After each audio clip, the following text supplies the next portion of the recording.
Baigę medžiagų fizikos studijas dažnai įsidarbina aukštųjų technologijų įmonėse ir kuria, pavyzdžiui, pažangias lazerinės sistemas, spektroskopinius prietaisus, dirba su sudėtinga analitinė įranga, leidžiančia nustatyti medžiagų savybės, elementinę sudėtį.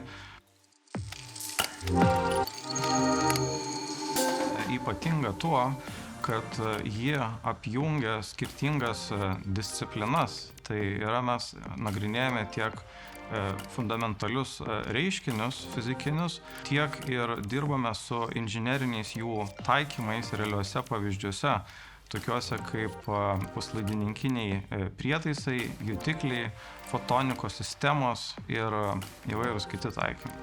Lietuva pasaulyje atpažįstama kaip lazerinių technologijų šalis ir yra labai didelis specialistų poreikis. Ir medžiagų fizikos programoje yra galimybė studijuoti susijusį modulį, kuris leidžia paruošti tokius specialistus. Kita besivystanti aktyviai sritis tai puslaidininkių pramonė Lietuvoje. Ir mūsų studijų programų metu studentai turi galimybę dirbti švariajame kambaryje bei susipažinti su litografijos procesais, kurie naudojami gaminant puslaidininkinius prietaisus.